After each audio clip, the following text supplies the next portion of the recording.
Hello and welcome to the Young Film Academy podcast, the essential podcast for teenagers looking to find their way into the creative industries. My name is Dan Allen. I'm joined by Ellen Thomas. How's it going, Ellen? Hi, Dan. Yeah, I'm doing good. Excellent. I'm ready. I'm ready for this episode.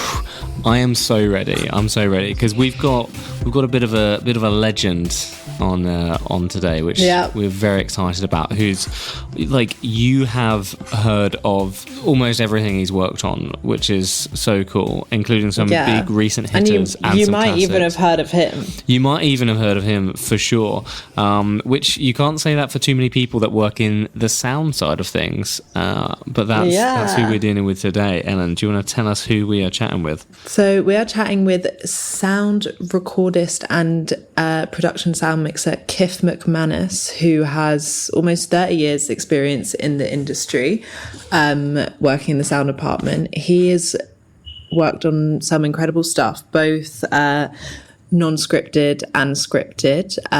He's worked on I feel like it's won 1 million awards, but the very well-known Netflix's Adolescence and Boiling Point from the same director. These are both one-shot series, which is, we're going to get into how that kind of complicates everything in the sound department. And then, Kiff has also worked on Top Gear, and the Grand Tour, which is a sort of spin-off of Top Gear, I believe. Mm-hmm. And he's also worked on lots of other non-scripted stuff like Clarkson's Farm and sort of travel non-fiction entertainment. So can't wait to chat to him all about it. Absolutely. So without any further ado, welcome to the podcast, Kiff. How's it going? Yeah, very well, thank you. I'm sorry I'm a little bit late. I got distracted on a phone call.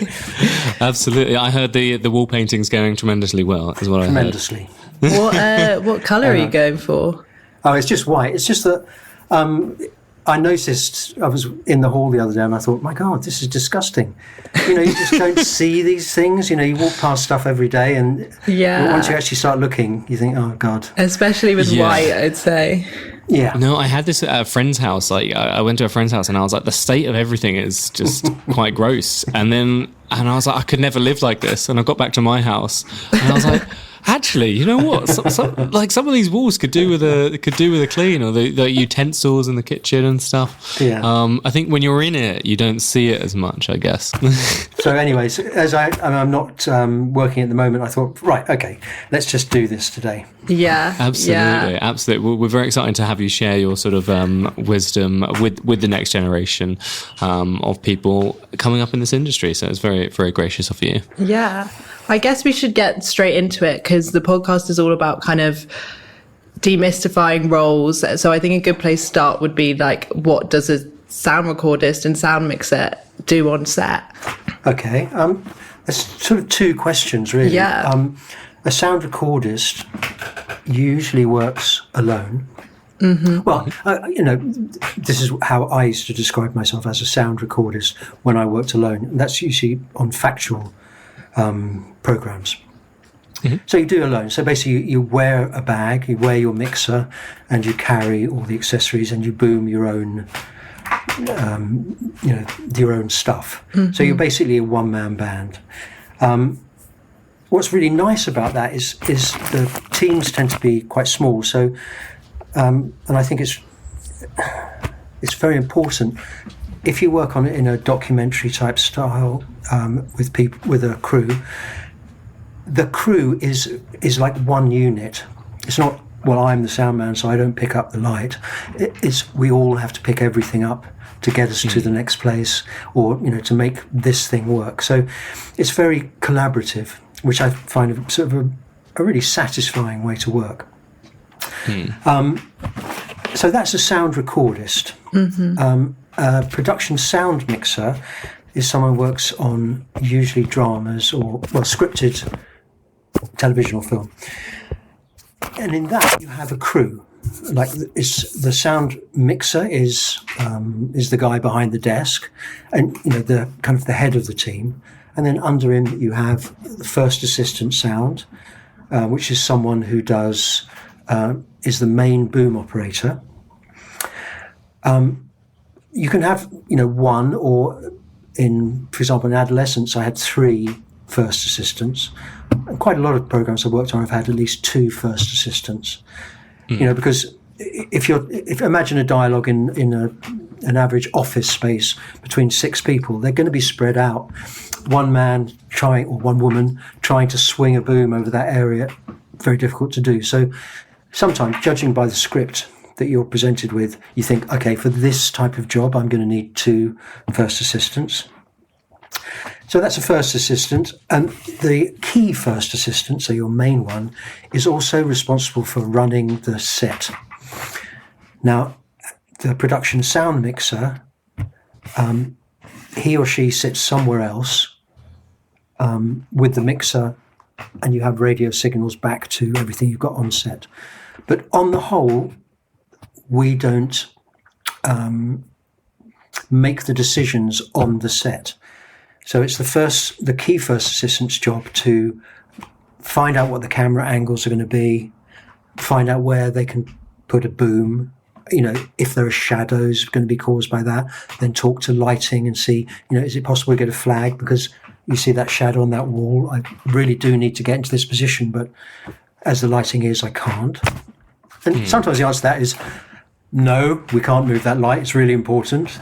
So we have to come up with another way. But it's the first assistant's role to kind of deal with everyone on the set. Okay, the production sound mixer really only comes on set if the wheels start to fall off. And you need someone, and the first assistant needs backup. Really sort of someone to come and say, I'm kind of serious about this, I don't think I can do it if we continue like that. Yeah. And then you have a second assistant, which is someone who also will pick up a boom if necessary, but their key role is to radio mic the cast. They've set up the radios, they make sure they work closely with costume, because you've got to put radio mics underneath costume, so it's really important that they have a good relationship with the costume department, because essentially we're treading on their toes, we're messing with their stuff, so it's, and you have to see it like that. It's not they're making our life difficult, their life is, their role is to have the costume looking perfect. If we want to put a radio mic in, it's up to us to make sure that they're okay with that. So that's the second assistant. They control the radio mics. And then you have, you used to have third assistants. I haven't seen one for a long time. Now you usually have a trainee, which is a really effective way for the production company to get extra hands on, and a great way for someone to learn set etiquette, how things work on a drama set. Yeah. In fact, it's like the best trainee you can get, because you're actually doing it. And what will happen when you have a trainee is the second assistant will take the trainee along, usually, to mic up people, so showing them how to do that, how to calm people down, how to deal with more prickly cast members, how to deal with costume. Yeah. Because a lot of it's not, okay, it's a simple thing. The sound department wants to put a mic on this. The costume department doesn't want you to mess with that. How do you do it? And it's usually, it's psychology. If you make them like you and convince them that you actually want the best for them too, then they'll want the best for you.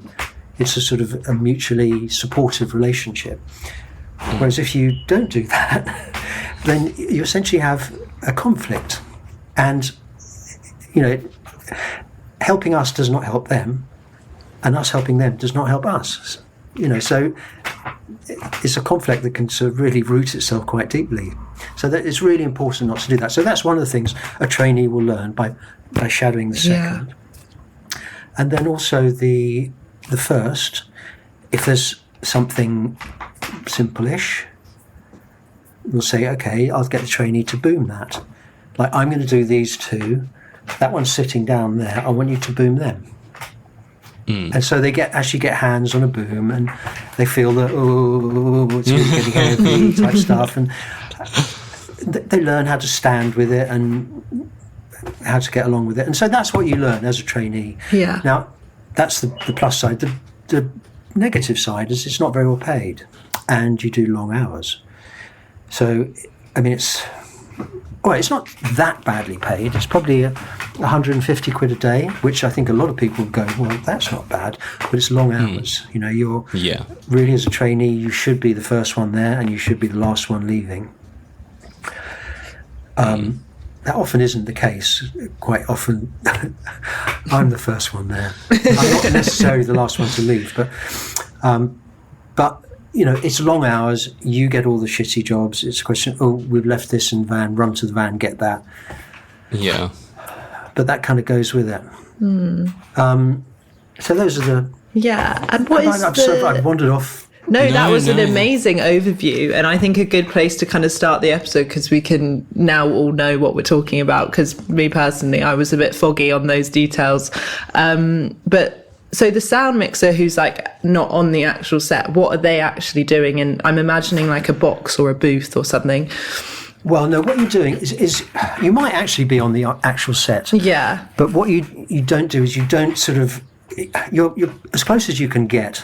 One thing for signal and stuff. Yeah. You can be moved like very far away on certain sets. Yeah. You know, through just through the structure of the set. Yeah. But on the whole, you're as close as you can be. You do the recording and you do the mixing. So what you say is, you've got, let's just say we've got 3 actors on a set. They're having a conversation. They're moving around. Now I will have radio mics on all those actors, and I'll have certainly at least 1 boom, probably 2 booms, trying to cover that. Now, depending on the environment, you know, if it's inside, outside, if it's quiet, if it's noisy, if it's echoey, if it's nice and, you know, neutral sounding, I think ask any sound mixer, if they can just use the boom, they will mostly just use the boom. Because it sounds better. It's more like a human ear. It hears more range than a radio mic does. The downside of that, it also hears all the other things that you hear. Whereas a radio mic is much more focused, should we say. Again, this is not strictly true, but just so you can easily understand it, imagine it's more focused. It picks up the human voice, also because it's only that far away, you know, which is not very far. And it's designed to record the human voice. So it doesn't hear a lot of the background noise that your ears would hear, which in some things some ways is good. You know, if you've got a bit of a noisy environment, a radio mic can really help calm some of that down. But in other ways, it's bad because it doesn't sound very real. It sounds like you're talking in a phone box,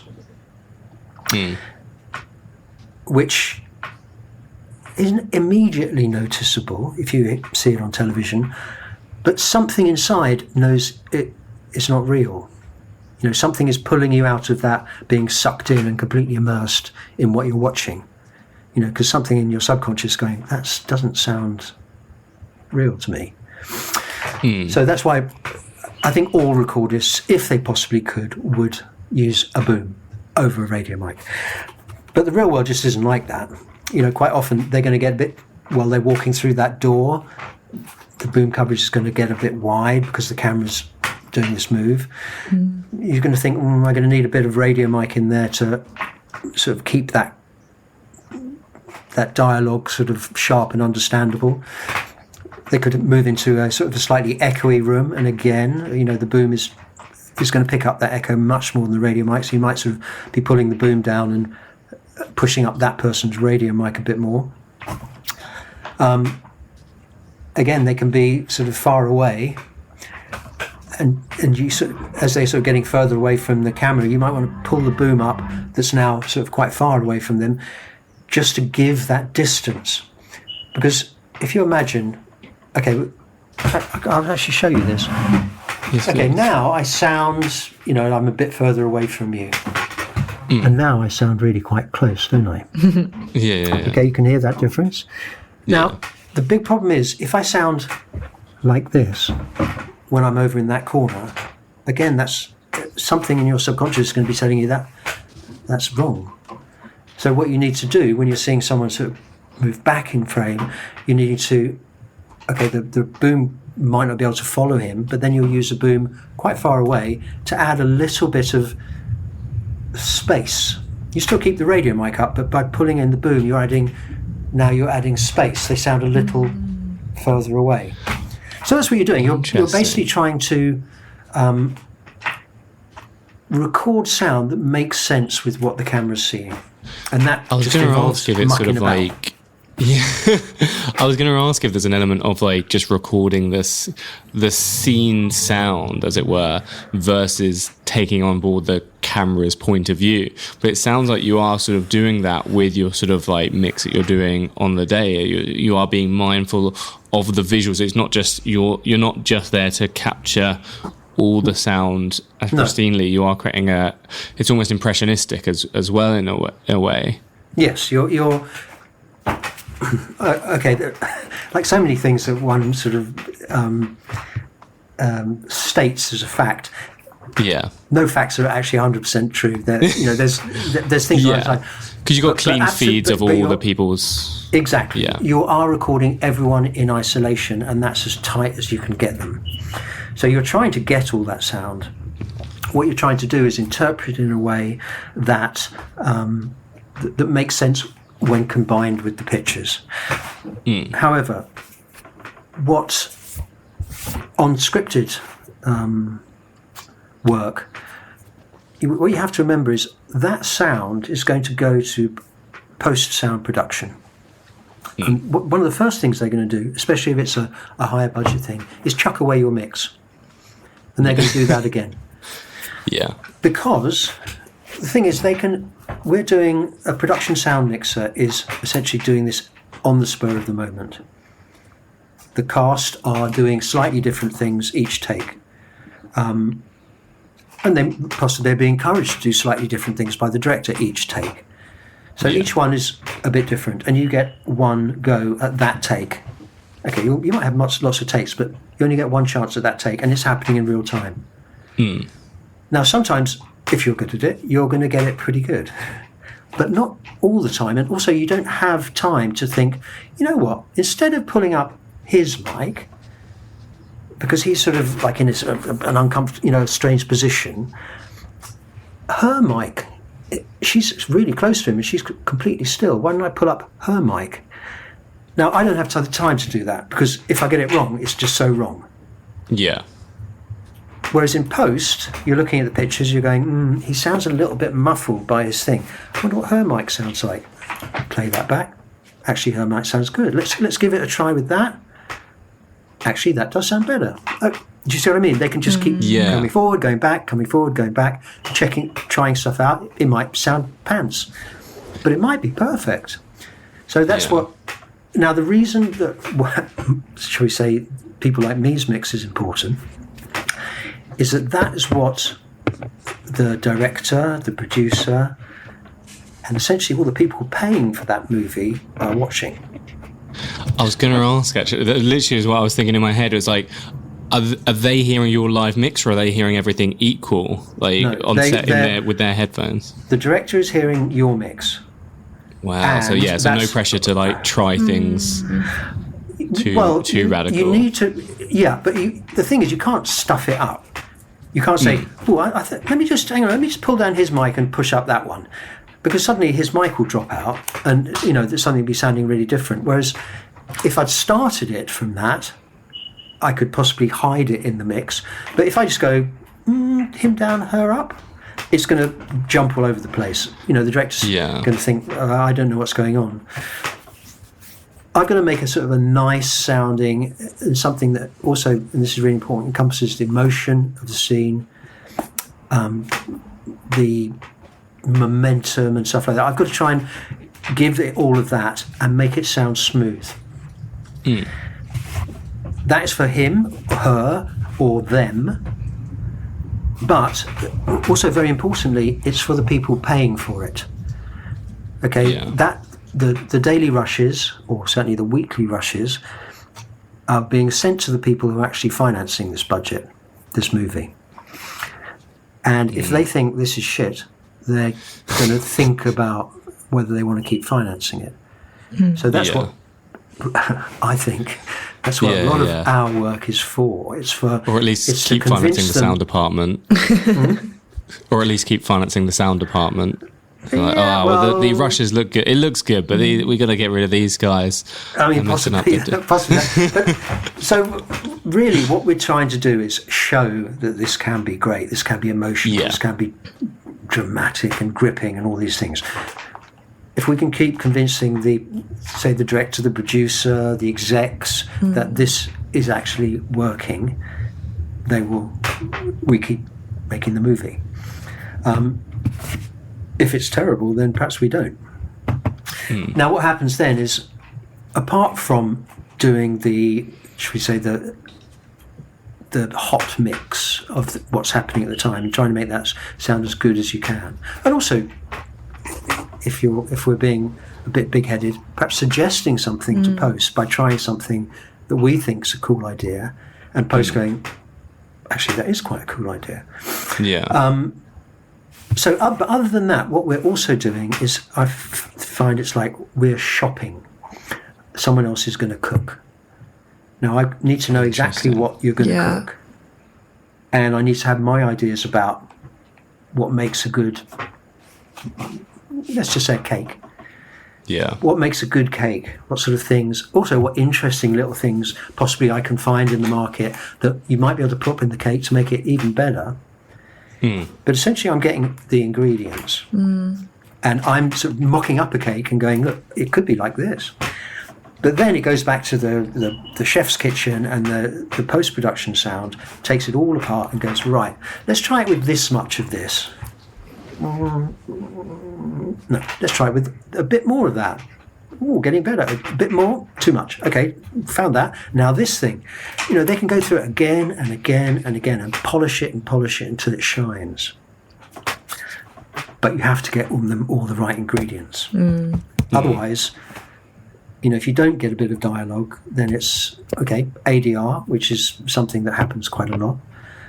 I have to say, I always try to, because people go, oh, well, ADR it. Why? You've got a sound team here. It just requires a little bit of discipline from the crew on the whole to get it now. And that's with the performer, the cast member, in that moment, feeling that thing, reacting to another cast member who's also adding to that whole thing. Why not get it then? That's when it's real, rather than getting them to come into a booth, watch themselves on a screen and try to reproduce it. I'm not saying they can't. Some of them are brilliant at it. Others not quite so good. But, but why not get it first time round? Would you say, because obviously you've also got the art of like wild tracking, right? Where you obviously record the sound separate to video, but it's still happening on set. You're getting those sounds separate from the visuals. Would you say that is also a good alternative, a preferable alternative to ADR because you're more in the moment? But obviously I know wild track is not necessarily good for things that need to sync exactly because you don't have that picture reference, but would you still say that's a preferable way of recording the motion? Yes, I agree. I mean, quite often wild tracking they're not the really key lines. Okay, they're things like the other end of a telephone conversation, or quite often it's something, like someone just moving around in space. Yeah. So, like, really important dialogue, you would seldom wild track on a set, just because you're going to want to film it. Yeah. And if you're filming it, especially if it's tight, then you're going to see the lips moving, and then without actually them watching the video and trying to recreate it perfectly, it's not going to be the same. However, if the person's like turned away, then absolutely you might be asked to do that on a set. And again, that's a long-winded way of saying I agree with you. It's better to do on a set because that set is the sound environment that you've recorded everything else in. So, okay, at the end of any take, you'll do a wild track or a room tone. So you get the sound that room naturally makes. Okay, which could be, you can slightly hear a fridge in the distance. There's a slight rumble of traffic from outside. There's a heating hum. There's a playground like a few blocks away that you can just pick out.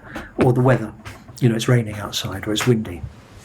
Yeah. So yeah, absolutely. If you can do something there, you need that sound for any potential ADR because they're going to have to put it over something.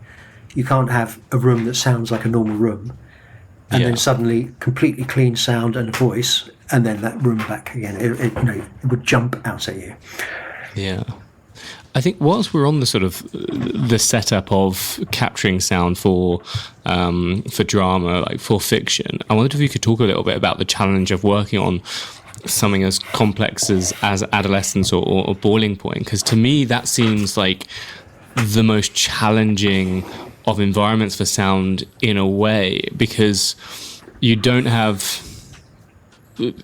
to keep finding places to record sound from, or like what's that process like? Because my understanding is that they bring the camera into the rehearsals quite early, and for listeners who don't know, obviously a lot of these are recorded in one take, or at least they're designed to appear as one take. They're often in sections with sort of hidden cuts in them. But I know that once they rehearse it with the actors, they then bring the camera into the rehearsals, and then the camera becomes part of the rehearsed action. At what point do you come on board, or what's that whole process like on a show like that? Do you see that as an exciting challenge, or is that like a technical nightmare where you're going to have to make compromises? I can only speak for the two one-shots I've done, so that's Boiling Point and Adolescence, the series. There were no cuts in those. They were true one-shots. Wow. What we did in those, well, we started it with Boiling Point. We had a restaurant. It was a real restaurant for, I think, about a week. Yes. So what we did when we came in, we had quite a lot to build. We had to, string mics up over the ceiling and things like that to get, not so much for dialogue, although some of it was, but most of it was just to get like lots of restaurant sound that as the character was moving around the restaurant. In post, they could add that in. If you're going past a table which is obviously reasonably noisy, they're going to need some sound that they can play with in post, like pull that up, drop that back down again, but not too high up because that bit of dialogue's important.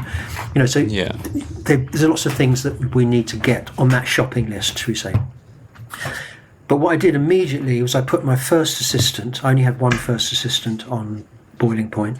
I had, I think, 6 second assistants. Wow. Yeah, I just needed to get everyone mic'd up. Yeah. There are like 34 people to be mic'd up. If you get one person trying to do that, it's going to take hours. Literally hours and hours. Yeah. And also just to be able to jump in if you think, oh, that's not sounding right, the camera moves into another bit of the restaurant, I could send an assistant to quickly like reattach that mic or whatever. But what I did is, I'm sorry, I'm weaving around the houses a little bit here. What I did is I immediately put my first assistant with the camera because, as you said, the cast and the camera and the first assistant are all part of a dance. They all have to learn to move together. And it's not just the camera has to know where the casts are going to go. The casts have to know that I can't step back because I will literally, there's a camera, there's a corner there, he can't go anywhere else. So if I step back, I'm going to step into him, which again ruins it for everyone. Yeah. So basically that dance starts from the word goes, as soon as the camera goes in, the sound goes in. Interesting. Just because if you're going to have a boom there, everyone's got to know where the boom is going to be. And Jodie Campbell was my boom op, and she's not very tall. which was great for that because she could hide places. But, she had to know exactly where everyone was going to go. And in that one, I actually had one second assistant. This is Taz, was my main second assistant on that. She, when Jodie was learning the dance, Taz was taking notes. So she could literally, and then we had special comms just between those two. So Taz could say, right, he's going to head into the back kitchen where the boom-op can't go because there was no way to get out. So run and hide by the toilet door. Now the camera's going to come out, he's going to pan right, which will show the camera door. Then he's going to pan to show the rest of the restaurant. As soon as he's away from the first pan, you can come in, get behind him, but get on his left-hand side because he's going to be pulling right.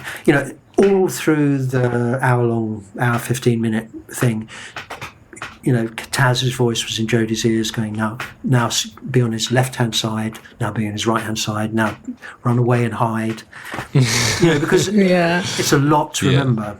It sounds like a lot of rehearsal and kind of discovering slip-ups as you do it.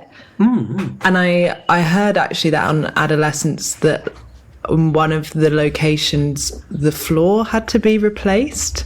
Is that true? Because there was like a squeaky shoe on the floor or something. It was squeaky. The floor, we had the floor laid. It was a set. It was the episode 3, the assessment centre. So it was a built set. The whole building was built inside a huge hangar. And after the first day, we started noticing the floor was starting to squeak. And by the second rehearsal day, it was getting worse rather than better.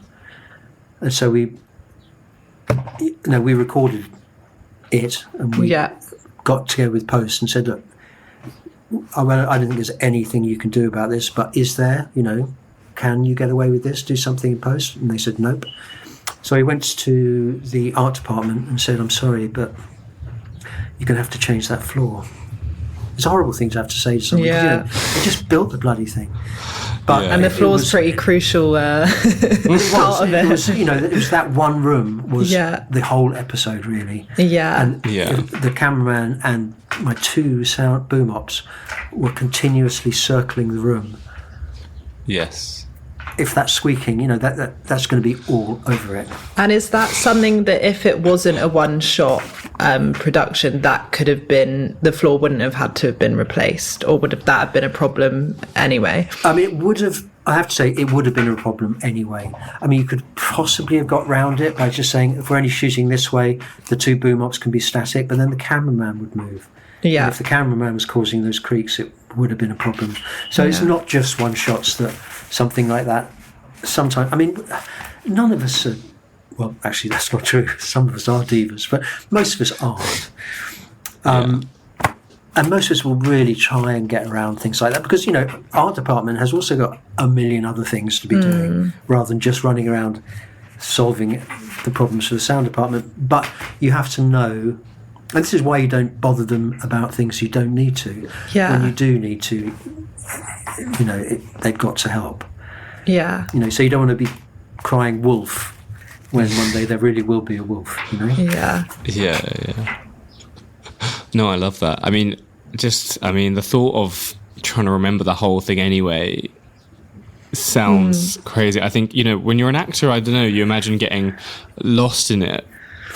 But they're still having to remember to not go into certain places. Whereas it almost feels more challenging being on the technical, crew side of it, because you're sort of having to almost be even more mindful. You can't get lost in it as much because you need to hit all those points. So it makes sense that you guys are sort of in each other's ears and sort of feeding it in, and it is almost like it's like a team dance to sort of get through all of those. Can you think of any other sort of big technical things like the squeaky floor that were a challenge for some of the episodes? Obviously, I know there's one bit right where they get, I think it's the 4th episode, where they get in a car and then it travels for ages and then picks up and then goes into the DIY store.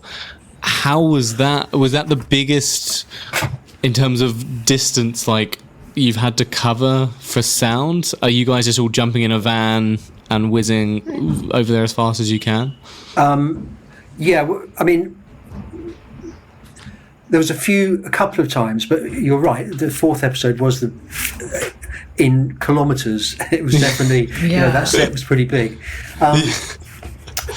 But basically from reading the script before we even started on it,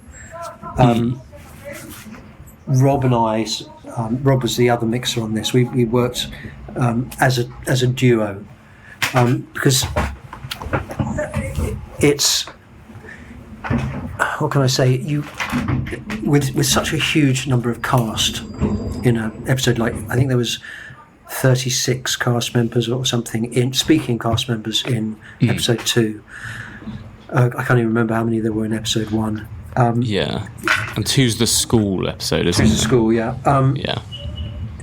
Also, because the area is so vast, you can't really. What you do is you choose a position where you can cover a scene. Yeah. From the start of the scene to the end of the scene. So you need, obviously aerials that can pick up wherever that scene is. But if you think in episode 1, it starts it actually starts on the street, drives down the street, goes into a house, is in a house, goes out of the house, gets in a van, goes to a police station, is in a police station. You can't do that from one place. So what we did is we sort of split it up into, we'll have one main area.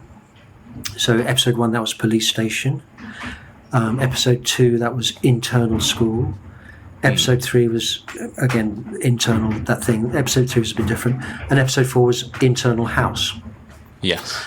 And then everything else is covered by the other unit, the moving unit, which is what I did.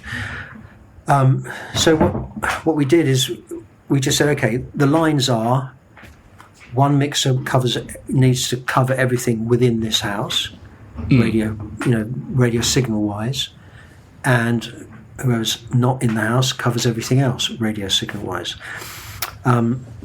So what it means in reality is you have to be within a certain distance of the camera at all times. And the camera has to be within a certain distance of the cast members at all times. So if the cast members move, we must all move. So in episode 4, I set up my rig, my desk and everything in a van.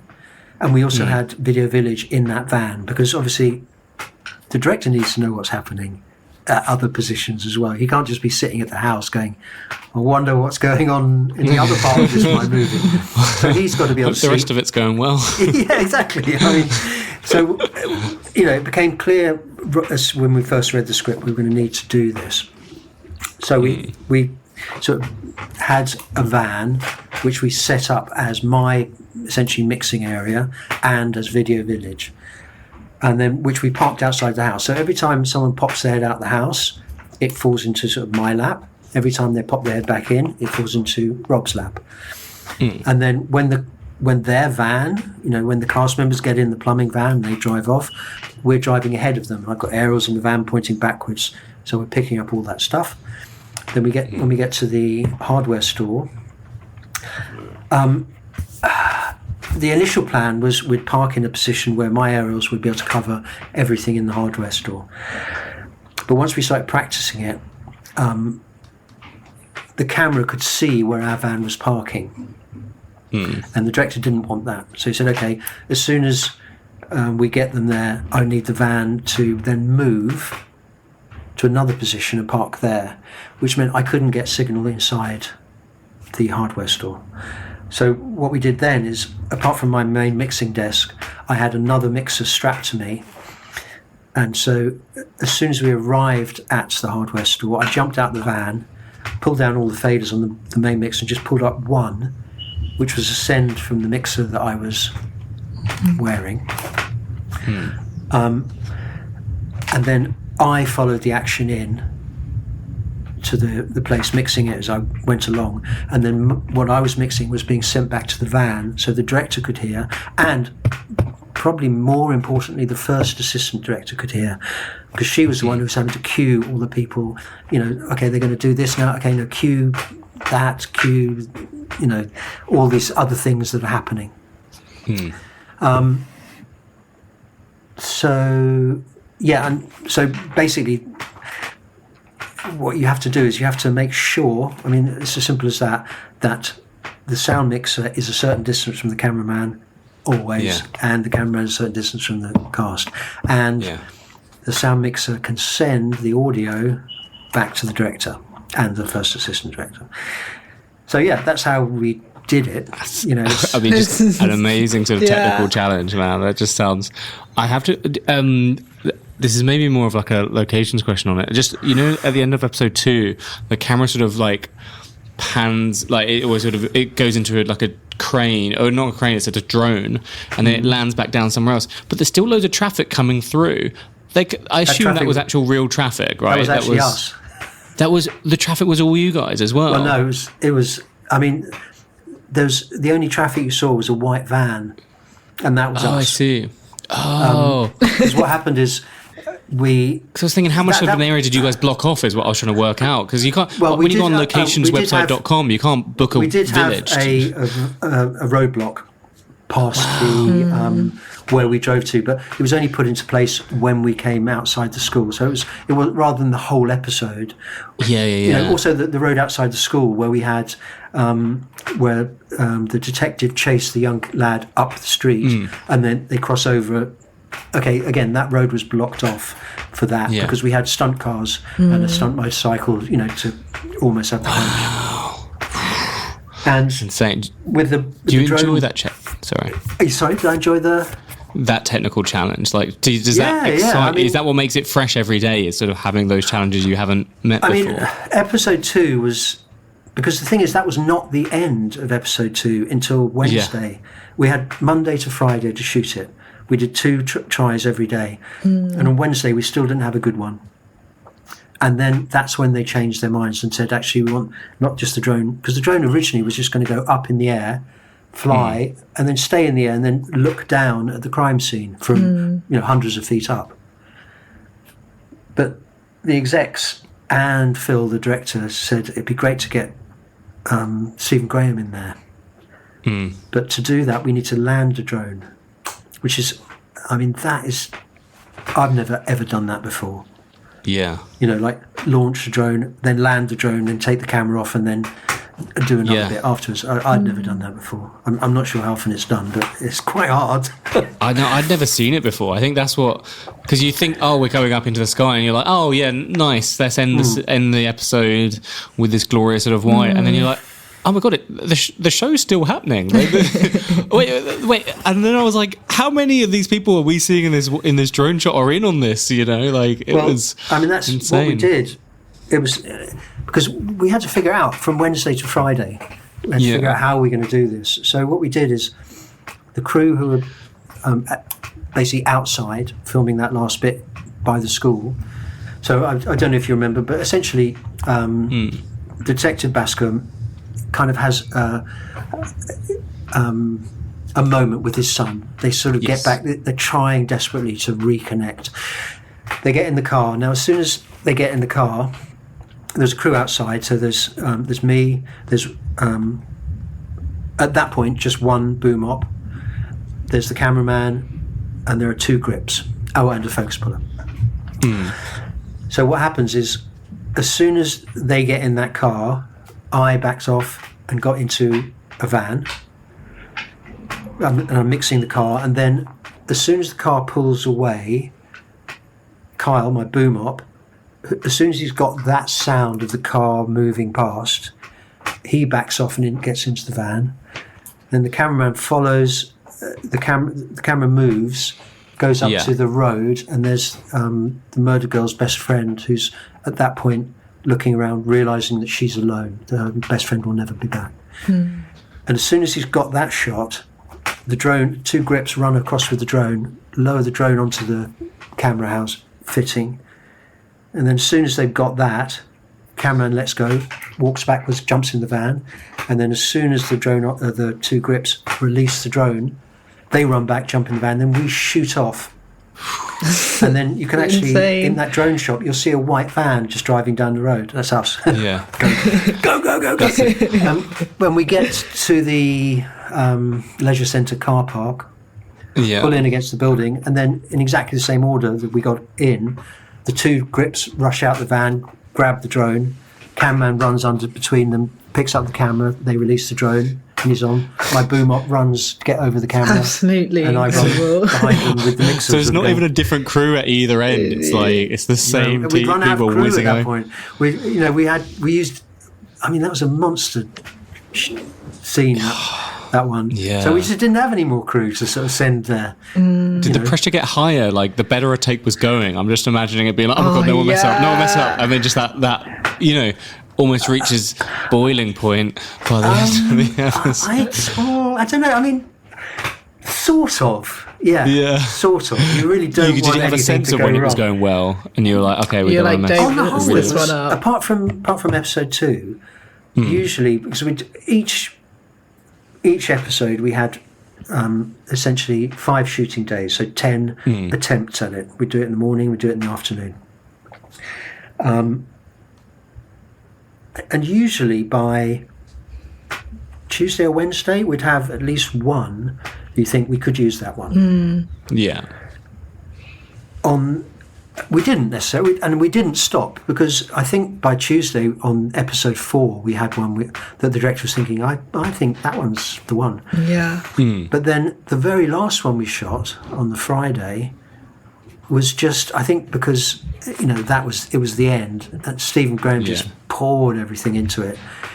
Yeah. It was so special. I mean, if you've seen it, it's heartbreaking. Yeah. Also, they got better and sort of actually taken the characters further as the week progressed, or the cast. Yes. So the last one on Friday was the one that they used, because it was brilliant. Wow. But on the school one, the one on Friday, the last one on Friday was the only usable one.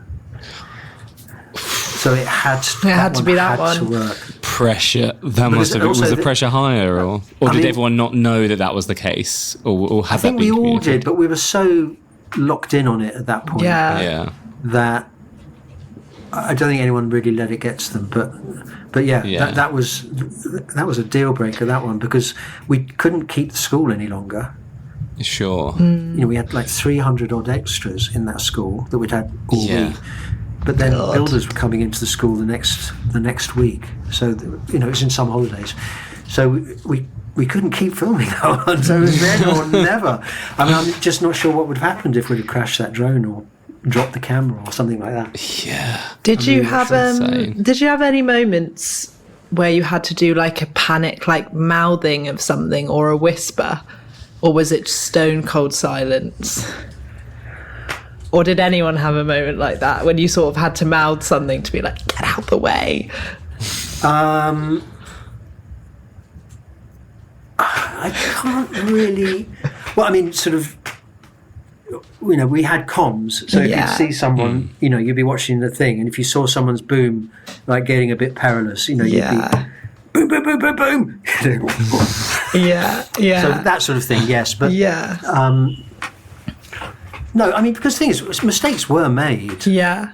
It's a fantastically complicated thing to try and do. It's such an achievement. So you're not going to get it right every single time. Yeah. And people will make mistakes. One of my boom ops was completely in shot one time. It was not his fault.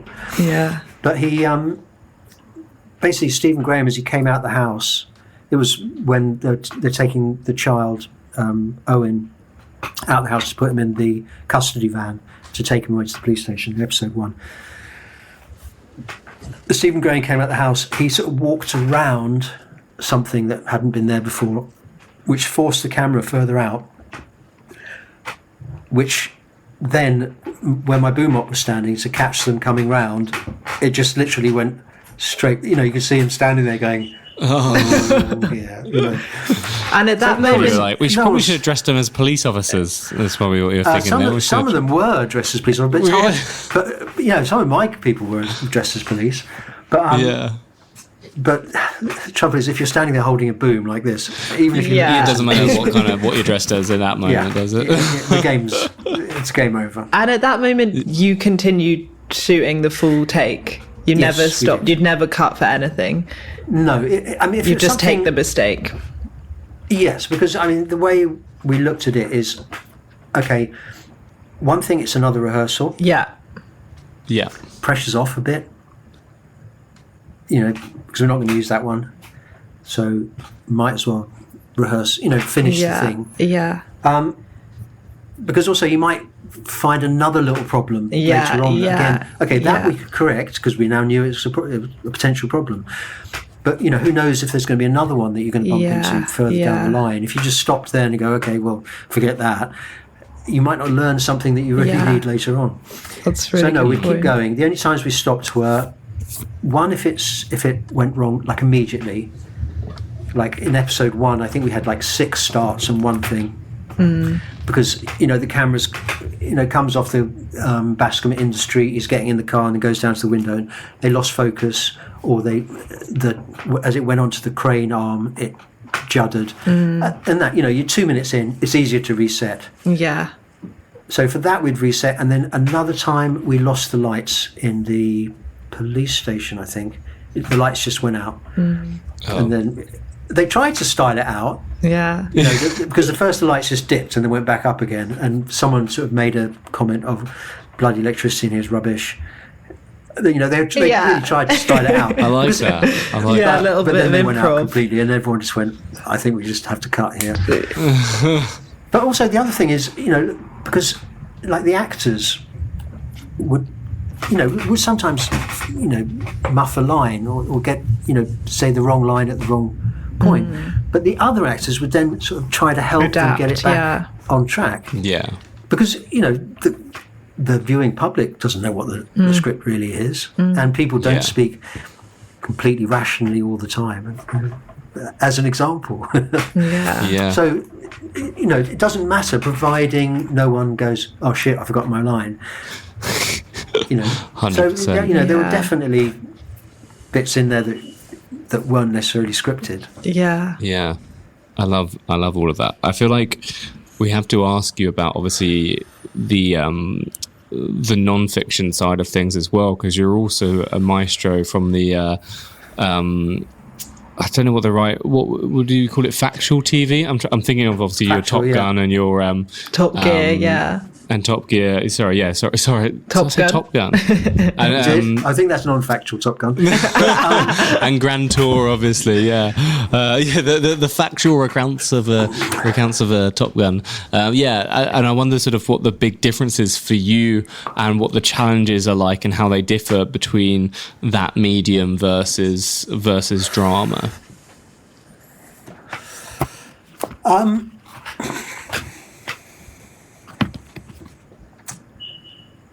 Well, as I said, factual, normally you are alone.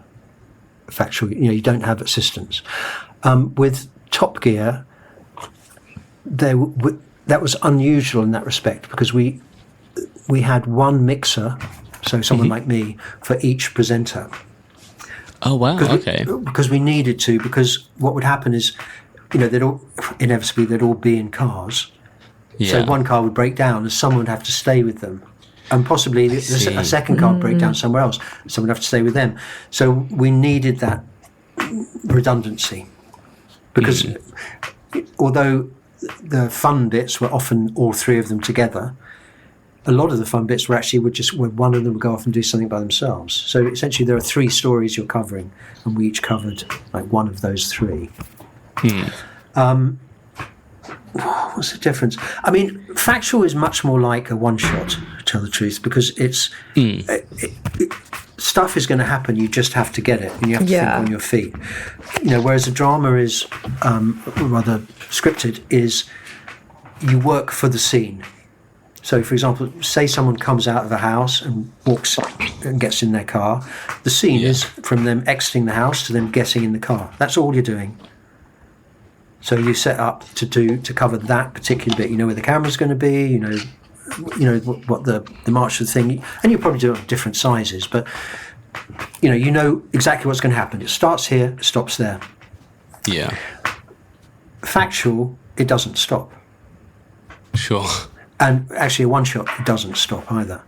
So what you have to think about in factual is, okay, what happens when they get in the car? Because say it is factual. Say someone's just gone to visit a long lost relative, and you're filming them coming out the house, and they don't say anything. And then they get in the car, and then immediately they say, "No, I never realised that my mother was, not my mother." You must have that piece of gold. And you don't know when that piece of gold is going to happen, if it is going to happen. So you must think, okay, we're filming that, but it could go on. So what am I going to do inside the car? And then now he's got in the car, he's going to put a seatbelt on. So where I put his mic before, that's going to be no good anymore because his seatbelt's going to go right across it. And then, is he going to be talking in the car? Is he like talking to himself, or is he talking to someone else in the car? In which case he's going to be turning like that. So you have to get the mic here, seatbelts like there. Okay, that works. But then when you get to where you're going afterwards, is he going to be met by someone? Because if you can then get out of the car door, if someone's met you, you will inevitably have them on your right-hand side. Because you get out the car door, hello, they'll be on your right-hand side. So now he's looking like that and his mic's here. You see what I'm saying? So all these things have follow-on things. So what you have to think about in factual is what happens next. It doesn't finish when you've perceived it's finished. Yeah, and you're kind of finding the predictable things within the unpredictable. You think further ahead. Yeah. So, well, you have to think further ahead because, it doesn't stop necessarily when you would like it to. So you're literally trying to guess every eventuality. But then I imagine even once you've guessed every eventuality, are there times that then something that you couldn't even imagine happened as well? Yes, of course. Sometimes you just go, I thought I had everything covered and I don't. But then, again, it's we're only human. We're, the people on Top Gear were very, very good at it. But, there's sometimes you just can't predict everything. Yeah. I read that they were very... they'd make a lot of stuff up in the moment, so they sort of no one knew what they were going to do. Even they didn't really know what they were going to do in certain situations because they were just great at improvising and bouncing off each other. I once asked Jeremy, I said, so what are we going to do in this? And he goes, what's going to happen is we're going to come out, we're going to do and you film it. Go, right, yeah. So that's the level of I see. Brief and you were like, that sounds like a good time. Yeah. Yeah. And the awful thing for people who are working on Top Gear for the first time is they'd say, so what's going to happen next? And we would say, I don't know. But the big thing is, because we'd been doing it for a long time, we could guess a lot quicker than they could. So suddenly, they're all through. They stop the cars all through going, and you think, well, what's Jeremy up to? So one of the cameras will immediately start sort of backing off. Whatever sound person is with that camera will go. You start repositioning to get something else is going to happen. You don't know what it is. He might have discovered a pile of bricks that he's now going to suddenly put in his car. I don't know, but you've seen the program. No one can guess what's going to happen. Yeah. You might go just suddenly get on a buffalo. So but the thing is, we'll all guess, and the new person would be sitting there going, "Oh, what's happening now?" No one knows, but it's definitely moving that way. So was it easier by the time you got to Grand Tour because did you have more resources for that, or was it sort of the same setup but fancier cameras? It was pretty much the sound wise. For sound, we'd pretty much nailed it on Top Gear because after some years, we'd been it had been really sort of fingers crossed and hope this works type stuff. And we'd definitely been going, we'd been heading for a fall. It was because we had no way of checking stuff. It was just, you put something in to record. Technology was not as it is now. And it was really just a question of push record, do this, and then, fingers crossed, cross your fingers, and just hope. And then 2 hours later, you'd stop at a motorway service station and you'd get like 5 minutes to check back. 2 hours of filming. Wow. You can't do that. Yeah. So at a certain point, we did have a disaster. Luckily, I was not actually on that shoot, but we had a disaster. It had been coming for a long time, and while the sort of the fingers were being pointed, I wrote a letter saying, "Look, this has been coming for a long time. We can either sort of eat ourselves, or we can actually try and do something about it." Yeah. And so we essentially the sound recordist took over the supplying of the sound equipment and took over the running of how we were going to do it. And we just put sort of backups on backups on backups. And we said, we had equipment so we could actually monitor it in real time, what was going on. It just got better and better. It was not cheap because there was a lot of equipment involved. But because we'd seen all the things that had gone wrong, we just thought, okay, so if that goes wrong, what then? We'll put this in for that. And if that goes wrong, what then? We'll put something else in for that. So I don't think we had, in the last, 7 years or so of Top Gear, we didn't have a single sort of sound issue. Wow. We always got it. Whatever they did, we always got it. That's amazing. We'd kind of figured it out. And so, because that worked, we just took it onto Grand Tour. Yeah. And is it a matter of are you putting as many microphones in as many places that you think they're going to be like radio mics, all over the cars, or are you just trying to boom as well as possible? Or? Well, we did, but it's more on something like Top Gear. It's more about putting backups in case a system fails. So, for example, in one time in Africa, you hire walkie-talkies when you get to a new country. Yeah. You seldom take them with you. We'd hired walkie-talkies in, and they were so powerful when you keyed them that they actually turned off the mixer in the car. Wow. So none of us saw that coming. But what we had done already, because we'd had other problems in Vietnam with interference and stuff like that, we'd put in a sort of a system of they always wore personal recorders. They didn't send a signal out, they didn't receive signal, so they were immune to radio interference and stuff like that. They just recorded everything that was said on a time-coded system. And so by that, when hit the fan in Africa and the mixers in fact turned off, we still got it. So that's it. It's like if something having breaks, backup, what's there to keep it going? And that's the thing. Stuff does break.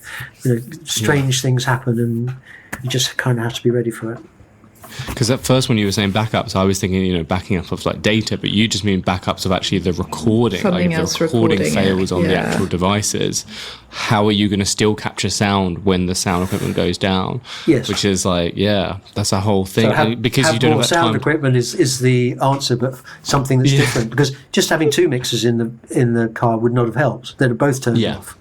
So you have to have something different. And so at that point, is it a dictaphone at that point? And just press record onto a little tape? Actually, little Zaxcom ZFRs that we started using. And I've used on a lot of things, to tell the truth, like SAS, Who Dares Wins, the first couple of series of those.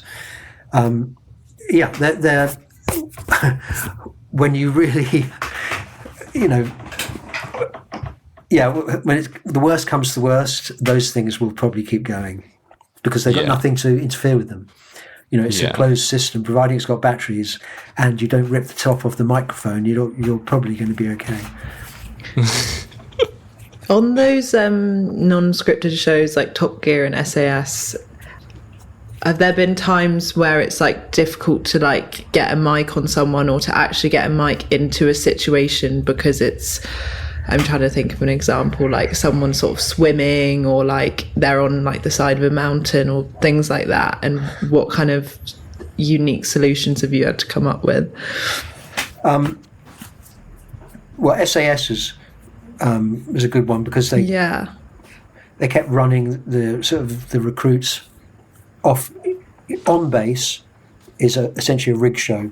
It's like Big Brother. You have a lot of cameras, you have microphones, and they're wearing radio mics. Yeah. As soon as they get off base, then they tend to roll them around in the mud, put them in water, do things like that. So what you do is, I had double aqua packs on the... Again, I put recorders on them rather than radio mics when they went off base, because there's just too many of them, and you can't run around a jungle with, a 20-channel mixer. Yeah. And again, if they're running past you, you think, who's that? I know they've got a number, but they're covered in mud. You wouldn't have pulled their mic up until they're gone. So I thought, okay, so once they go off base, they go onto recorders, which I put in double aqua packs. And then I made a thing to put the mic in. I made it out of, I didn't. I have some wonderful ladies down in Kent who make stuff for me. I made these sort of it's made of fleece. Yeah. It's doubled over, and inside it is a microphone comes in at the back, goes down to the front, and then is held facing downwards about here, and it's got a popper at the front, which pulls it down, so it keeps the microphone in roughly the right place. And because it's pointing downwards, if it goes into water, it won't pick up anything underwater because it's underwater, but as soon as it comes up, the water drops off the head of the microphone and it continues. So that sort of thing. And mountains aren't really a big problem. You just have to put the mic on before they start climbing up. Yeah. I love that. Kiff, before we move on to our last couple of questions, I wondered, could we ask you about your hand? Is that possible? But it's absolutely fine if not. We can remove that section. I lost it, 26 years ago in a firework accident. Okay. So I was I saw Jeremy Clarkson said it was a fight with a shark. Yes, I know. Spreading rumours about you. He did, I think he just thought that was funnier. And if I'm honest, it is. Yeah. I think if you were having a fight with the shark would have lost an arm, not you. Yeah. Was that before you went into the industry, or was that during? No, I was already in the industry. Gotcha. So I was a bit worried because I hadn't been, I wasn't very well known or anything in the industry at that point. Yeah. And so I was a bit worried about it. So what I did is I got a friend of mine, a photographer, to take a photo. What we did is we got a big piece of backdrop paper, cut a hole in it so I could stick my head out. And then I got a hard hat and I mounted a 416, the boom microphone on the top. Yeah. And then much closer to the camera, we put a rollerblade. So it looked like my head had been stuck into a rollerblade. And I sent this photo as a card out to everyone saying, I'm back from a radical refit. I'm faster than ever. I now operate under tables. I might be a little bit more expensive. And it sort of it broke the ice. Yeah. Most people, imagine someone loses a hand. I mean, what do you say? It's terribly embarrassing, and I realised that was going to hurt me because people would just, oh God, ooh. But by doing that, because I was poking fun at it, sort of made it okay for them to re-employ me. Yeah, and make jokes. That's what I was wondering about those barriers to entry, whether you have to overcome. Yeah, it's other people's apprehension almost feels like it is the biggest. It is. I mean, I have to say, there have been a few times in my life when people have gone, "We can't have him. He's like half a sound man." And I said, "Well, it hasn't really stopped me. I've done quite a lot of stuff." You were like, look at my IMDb. Does it look like it stopped me? Type thing. But but then I suppose just over time, I suppose you just prove everyone wrong, and then is that how you describe it? I'm just thinking for other young people, that maybe. I mean, the big thing. Similar. The thing is, I think the biggest obstacle is people's embarrassment. Yeah. So how does one? Okay, I have a steel hook instead of a right hand. Now I deal with, especially in factual, you deal with like new people all the time. I come into the room. Hi, this is Kiff, our sound recorders. I'm going to mic you up, and you can see them. And so the thing I do is I make a joke about it. Yeah. So I say, don't worry about this. It almost never goes off by itself. You know? and then it's okay to talk about it. It's okay to ask. And I don't mind explaining to people what it is. Yeah. You know, because you have to be. Because for them, this is the elephant in the room. Now, if I pretend the elephant's not there, they're going to be uncomfortable and keep glancing at the elephant. Whereas if I say, oh, look, I brought my elephant along, his name's Jumbo, and he's awfully nice, you want to pet him? then the elephant in the room's not such a big problem. Yeah. But you do have to understand that about people. People are embarrassed. They don't want to make you feel bad. So a lot of it's coming from a good place. Yeah. You just have to take that away from them. You know, take the embarrassment away and just say, it's all right, you know. And humour, I find, is the best way to do that. But other people might do it in different ways.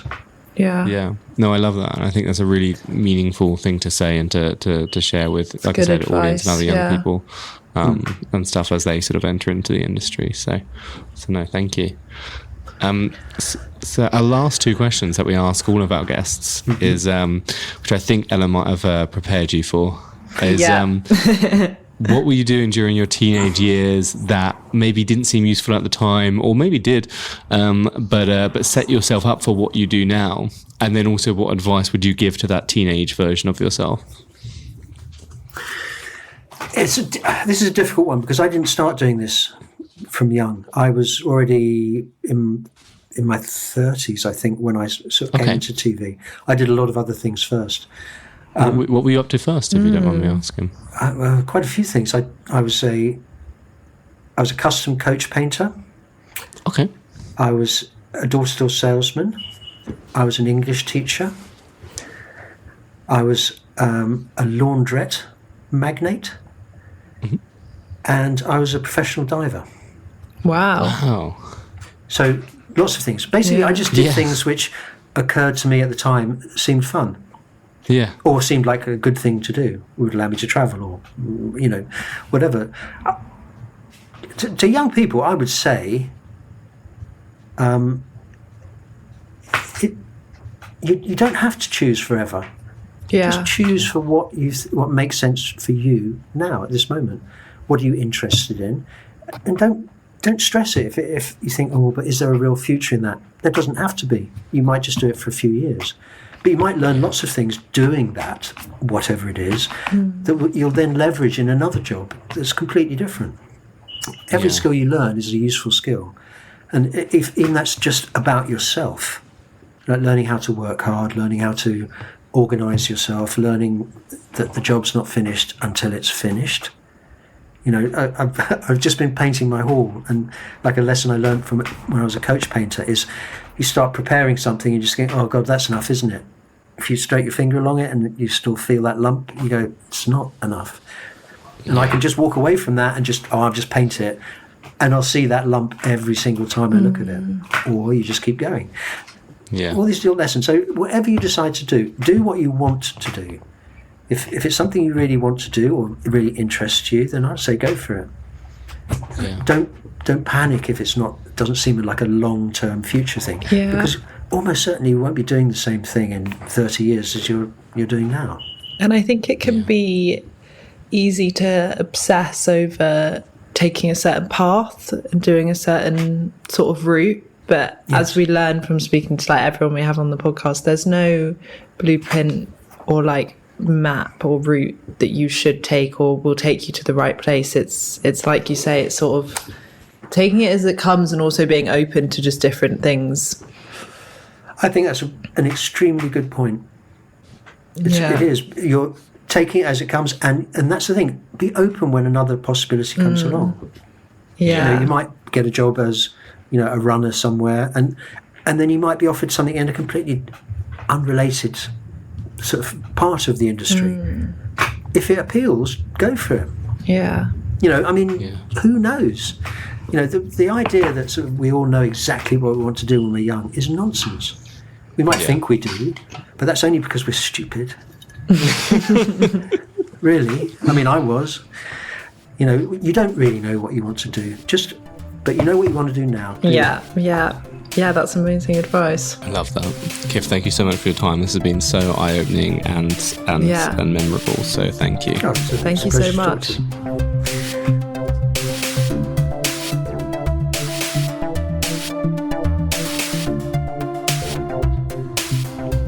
I am bamboozled, Ellen, by the complexities of I think there's this almost, certainly to some of the students that we sometimes have at like summer camp and stuff, there's this idea that the sound recorder just stands there whilst everything else happens.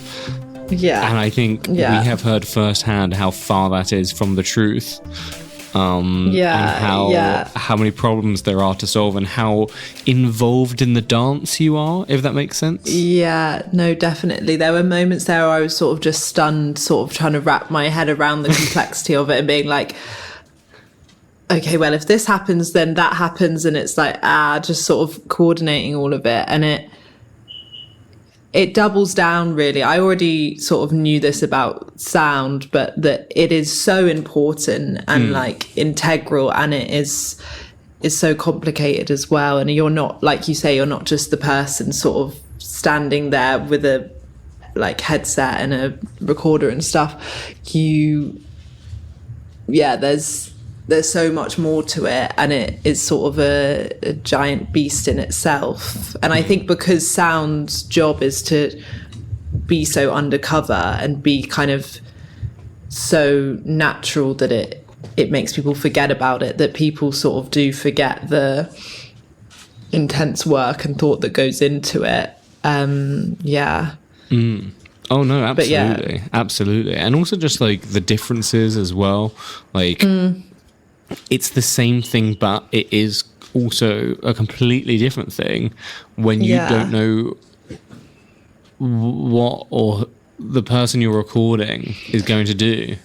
And I think it also, speaking to Kiff, highlighted how every production is different, obviously, and that requires a sort of different approach each time to the way you're going to record your sound, which is relevant to sort of every department, but I think that really highlighted it for me. Yeah, like we got that sense of, okay, this is the process, this is how it normally works, and then we sort of heard the extreme version of like when you dial that up to 11 and you can't cut, and you have to sort of put all this stuff together. And or also just like demystifying. You can. Or if you've got like a giant car stunt crash thing that you don't actually have full kind of predictability or control over. Yeah. That's another extreme sort of thing that having 30 odd dealt with. Having 30 odd people as well, all mic'd up. Imagine having 30 voices in your head all at once. Yeah, gosh. You'd feel like would you feel like sort of God in the control room just trying to supervise the human race? Do you know what I mean? Potentially, yeah. It's hard to not be overwhelmed. That next time we talk about sound, if we have anyone else on, we should ask them about if that is overwhelming or not. I feel like if we'd asked Kiff, he would have been like, nah. He was so chill. He would have been like, that was no biggie. yeah. No, for sure. We have a question, Ellen. This question is from James. James says, I really liked recording sound at summer camp. What microphones were we using, or which cheaper ones would you recommend? So we use the microphone that Kiff mentioned, which is the 416, is generally what we use to record our sound, but there are cheaper ones you can get, is what I would say. But yeah, it's more about if you kind of want that second person recording sound ideally, so they can be closer to the actors than the camera is potentially going to be, especially if all you got is a boom. Then the 416 is great, but like I said, they're very expensive. You can get them secondhand on eBay though. But any kind of shotgun mic, that is direct, because they're directional, so they're going to record primarily what you're pointing them at, and then you can put them in a windshield, and that will protect it from those like that's my impression of the wind noises. It was very immersive. Yeah, it would be good. But if you're struggling with sound, then just make a silent movie. Yeah, that's true. Feels like a lazy answer though. Something that I feel like first time filmmakers might come across is when they have a camera that has a mic attached to it. Yeah. And is that enough? Mm-hmm. Yes and no. It depends what's happening. So I've shot films before with just that before when I was younger, and I found that if you had big dialogue, you would generally have to record the dialogue later in ADR to get clear sound, which is, Kiff spoke about that as well, actually. It's never quite as good because the actor's not quite as in the moment. It's not quite as like fresh and effective, but it will get you clearer sound than if you just have a mic on top and your actors aren't speaking. I'd almost, if that's all you've got and you don't have a boom guy or gal, then what I'd recommend is maybe at that point that's when you get sort of one of those wireless lav mics and see if you can hide a mic on someone's costume. Like if you're one person band, because I think you can get wireless microphones that connect to your phone, and you can use your phone as the wireless recorder, and then you focus on just recording the video with your camera, rather, with the microphone on top, and that's going to get you the wider field sound of like the sound of the room. Yeah. But then you have the actual clip-on mic or something on your actors to get that better sound. Yeah. So I hope that was useful. Ellen, thank you so much for joining us. Thank you for joining me too. Oh, yeah, us. Thank you for joining. Yeah, thanks to Kiff as well for joining me and you. And yeah, we'll see you on a future episode. This has been a real treat, so thank you. Thank you so much. See you guys soon. And don't forget to send your questions to podcast@youngfilmacademy.co.uk. Thank you very much.